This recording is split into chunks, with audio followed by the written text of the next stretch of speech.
Guys, pakibantayin muna yung niluto ko ha. Magtakip na lang kayo pag natalsing ang kinamantika.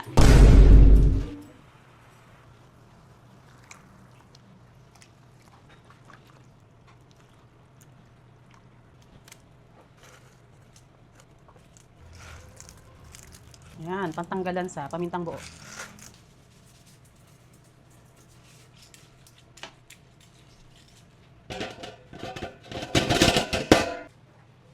Ayan. So, ito na yung napakuluan natin na flower or bulaklak.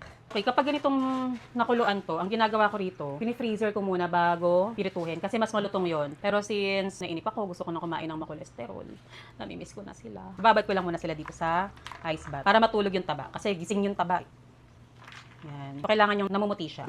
Kasi pag alam mong tulog na yung taba niyan or matigas na, namumuti na siya, hindi na siya brown. So, maputi na siya. Ang gagawin naman namin dyan next, hihiwa-hiwain na siya ng bite size. Tapos ilalagay sa, for example, ito nahiwa na, ilalagay sa loob ng ziplock. Tapos i-freezer. Tapos kapag gusto namin kumain ng chicharong bulaklak, straight from the freezer, pirito agad. Sobrang lutong nun. Ayan kita niyo namuti yung taba. Yan yung gusto ko. Namuti na yung taba niya. Compare this one. Or same lang. Magkaiba. Magkaiba no? So, napatulog na natin yung taba niya.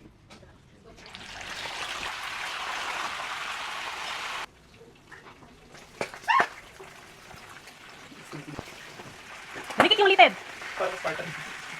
Guys, pakibantayin muna yung niluto ko ha. Magtakip na lang kayo pag natalsing ang kinamantika.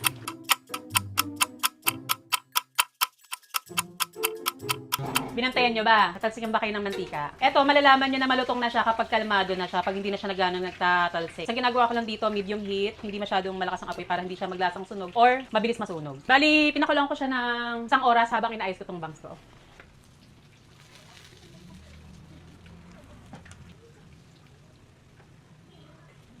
Ang dami ng bulaklak. Hindi ko naman syempre para lutuin lahat yun. Baka ma-high blood kami lahat dito. So, pang-stock na yung iba nun. Ito na yung ating pang-pa-ik. Kayo na bala magduktong. Alam nyo na, kapag mga ganyang pagkain, ano ang kailangan natin? Fiber. So, meron tayo ditong lovely fiber drink. Ayan. So, mag-shake-shake muna tayo bago tayo kumain ng makolesterol. Hindi ko alam kung tamang jeta ba to. Nag-jeta ako, pero kakain ako ng siyang balak. Nag-crave lang naman ako. So, kung paminsan-minsan, pwede na. Huwag lang palagi. So, nirest ko lang muna siya after kuminom ng lovely fiber drink kasi kapag bagong luto ang mga ganito, for example, chicharong bulaklak or bituka, kailangan mo muna siyang i-rest. Alam mo yun, para mas maset siya, para mas lumutong pa siya. Kasi kapag bagong luto, medyo malambot pa yung loob niya kasi kumbaga mainit pa, may moist pa yung loob. Okay, so nirest na natin to. Hindi pa naman Valentine's.